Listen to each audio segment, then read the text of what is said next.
Saya sebutkan semalam di Masjid Ahmad Ibrahim, bagaimana orang-orang Yahudi dan Nasara menjadikan manusia tidak lagi rujuk kepada Quran, tidak lagi merujuk kepada Al-Quran, malah nak menjauhkan kita daripada kepercayaan kepada Quran. Saya sentuhkan semalam tentang isu UFO, isu alien, isu clone. Semuanya ini nak menjauhkan kita daripada Quran, sedangkan sejelas-jelasnya Al-Quran menjelaskan tentang keadaan makhluk asing, tentang keadaan UFO, tentang penjadian penciptaan manusia. Semuanya terkandung di dalam Quran, tetapi mereka menggambarkan satu benda yang sangat hebat. Akhirnya orang percaya kiamat itu berlaku 2012. Sebab ada filem yang sangat hebat 2012. Kepercayaan masyarakat itu, masyarakat ini, sampai orang percaya. Sedangkan dalam Quran sebut tidak ada pengetahuan tentang bila berlaku kiamat, melainkan hak Allah saja yang mengetahuinya. Nabi Muhammad itu pun tidak tahu. Jibril datang jumpa Rasulullah, "Ya Muhammad, bila mata sa'ah? Bilanya berlaku kehancuran kiamat?"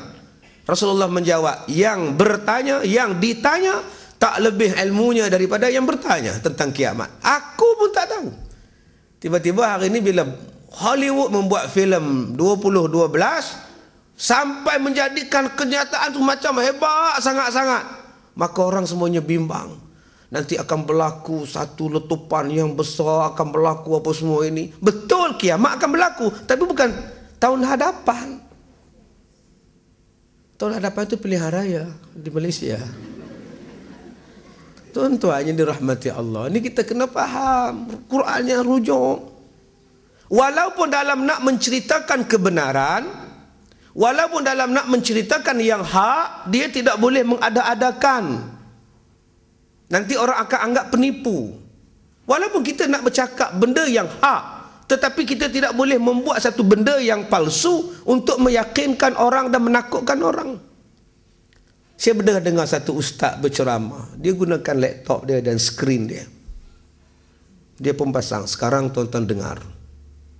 Ini adalah audio yang dirakam oleh orang-orang yang melakukan kerja terowong arang batu di Rusia. Mereka menggali dan mereka mendengar suara-suara ini. Tuan-tuan dengar. Maka dibunyikan, inilah tuan-tuan azab kubur. Ini, cuba tuan-tuan dengar. Ada orang sebut Allah, cuba dengar. Saya pun dengar. Tak dengar. Bukankah Nabi sebut tidak siapa mendengar apa yang berlaku di dalam kubur? Itu Quran kata. Sekarang ni alat canggih ni, kamera ni canggih tuan-tuan. Bila jenazah dikebumikan dalam kubur, tuan-tuan simpan kamera sekali. Tarik wayar je sampai ke rumah. Tunggu 24 jam. Bila malaikat datang? Tobatlah home, tak dengar. Malaikat datang tapi bukan dengan pendengaran begitu. Sebab dia telah bertukar alam. Bukankah Quran itu memberi jawapan kepada setiap persoalan? Quran memberi jawapan. Dah Quran kata tak ada. Tak ada lah.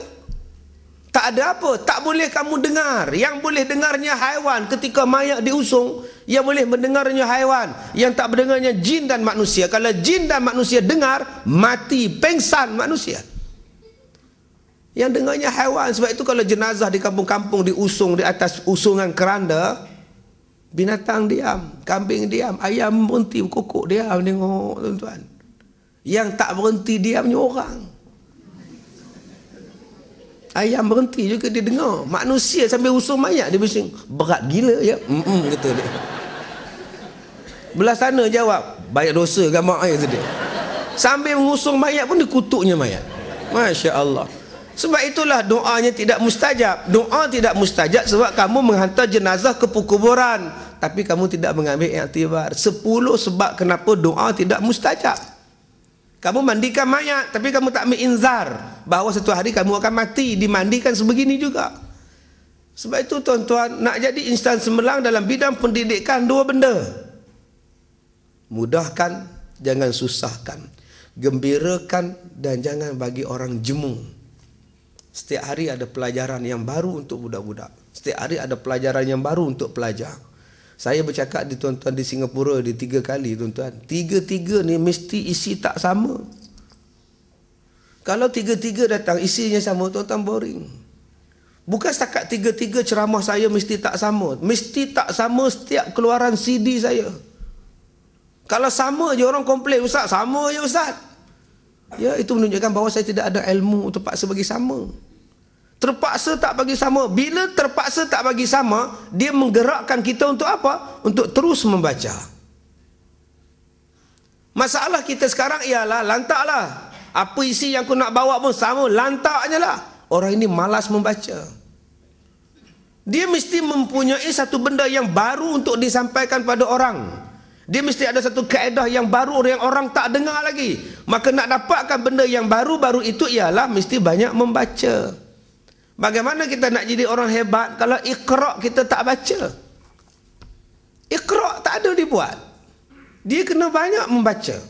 Saya sebutkan pada tuan-tuan dalam satu CD saya tentang Iqra' bismi rabbikal ladzi khalaq. Bacalah, bacalah, bacalah. Tuan-tuan ingat baca saja ke? Ini Iqra', baca. Iqra' nombor 1, baca. Iqra' nombor 2 ialah belajar. Iqra' nombor 3 ialah membaca keadaan. Membaca keadaan dengan siapa yang dia nak bercakap. Dia kena baca pemikiran orang. Dia kena baca perasaan orang. Orang tu suka, orang tak suka lain. Kita boleh baca.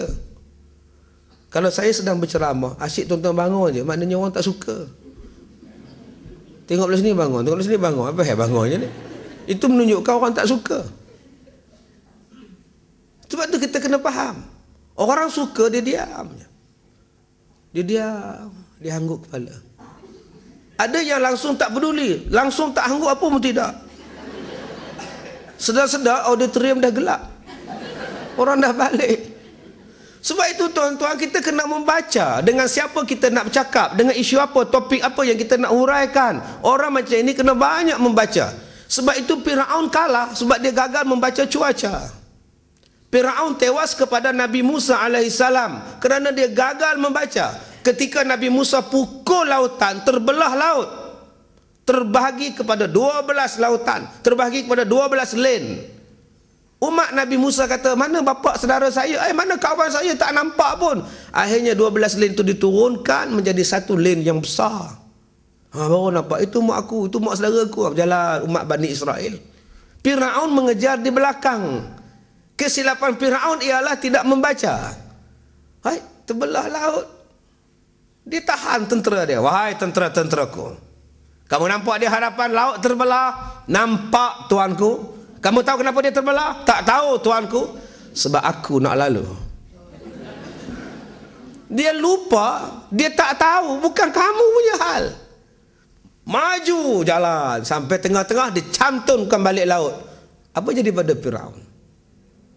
Sebab dia gagal membaca. Hai, ini kalau aku masuk ini trap ni. Kalau aku masukkan pelampung aku tak bawa, oksigen aku tak bawa ni, Kang. Tapi masalah dia, kita tak membaca ke tahap itu. Begitu juga dengan Napoleon. Kenapa dia kalah? Kerana gagal membaca cuaca dia ketika nak berperang. Sebab itu bila kita mempunyai kekuatan pembacaan keadaan sekeliling, kita akan jadi orang hebat. Kena banyak membaca.